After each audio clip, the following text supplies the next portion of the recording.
आता चारणं चालू आहे गाईचं. आता हे गाई सोडलेली तर आता पाऊस पडलेला आहे, थोडंफार हिरवं झालेलं आहे. चारा तेवढा हिरवा जास्त नाही, तर ते पण खरडू खरडू खाण्यासाठी गाई कशा रमून बसलेले आहेत बघा. हे गायपालनामध्ये दाखवत आहे.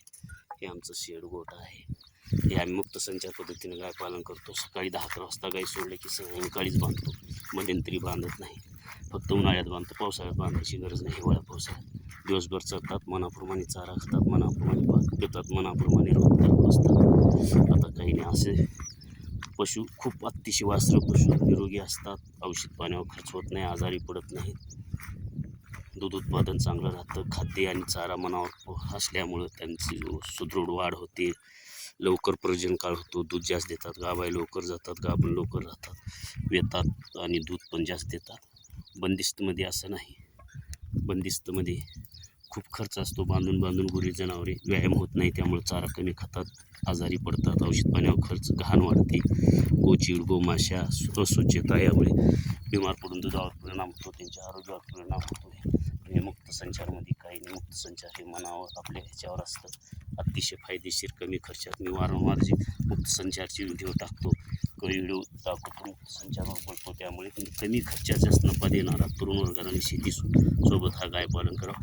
आता शासनाने सुद्धा मुख्यमंत्री पशुधन उद्योग योजना अशी लागू केलेली आहे, ज्याच्यात 14, 15, 10, 12 लाख जी कॅटेगरीप्रमाणे ह्याच्याप्रमाणे अनुदान आहे.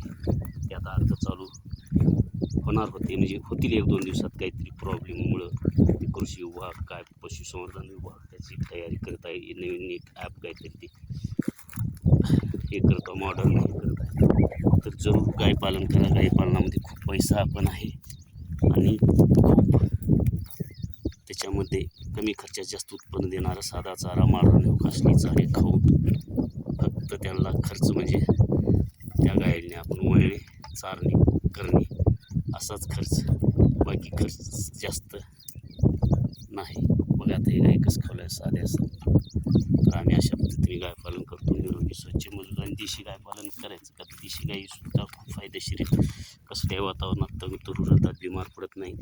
कोणत्याही चाऱ्यावर कमी चारा, कमी खर्चात माळरान, दगड धोण्यामध्ये सुद्धा तग धरतात, उष्णता सहन करतात, आजारी पडत नाही. ती फायदेशीर आहे. तर असा हा आहे बघा. आता हे आमचा डोंगराळ भाग आहे. हे आमच्या डोंगरी जातीच्या दुर्मिळ नसल आहे. आमची डोंगरी दुर्मिळ नसल जातीची गायपालन आहे. विशेष म्हणजे ही डोंगरी आहे, याला डोंगरी दुर्मिळ देशी गाई म्हणून ओळखले जातात. हे आमच्या पारंपरिक पिढ्यात फक्त एक आमच्यासारख्या काही मोजक्या शेतकऱ्याकडे ह्या गाईचं जतन, संवर्धन आणि वाढ किंवा आपण जे पालन हे वगैरे, हे गाई खूप कणकर असतात. त्यांची बैल शेती कामासाठी मजबूत असतात आणि चपळ असतात, निरोगी राहतात, काटक राहतात, कुठल्या सहसा ह्याला आजारी पडत नाहीत, तग धरून राहतात, जिथल्या तिथल्या वातावरणाला सुटेबल राहतात. आणि हे अतिशय फायदेशीर दुर्मिळ देशी गाईचं ओपन डेअरी फार्म म्हणू का, ओपन डेअरी फार्म किंवा उघडं किंवा मुक्त संचार दुर्मिळ डोंगरी गाईचं कपडे दूध पण देतात. 1.5-2.5 लिटर दूध देतात. ती मधली गाय जी असते ना, ती गाय जवळपास एका व्यक्तीला वासरू पिऊन 2 लिटर दूध देते. हे काही कमी देतात, पण हे कमी चाऱ्यात असल्या माळरानला बघा. हे आता कसला माळरान, कसला चारा, कसलं हे आहे. असल्या दगड धोंड्यात चारा विचून खाऊन वडील आहेत तिकडे मस्तपणे चारत आहेत.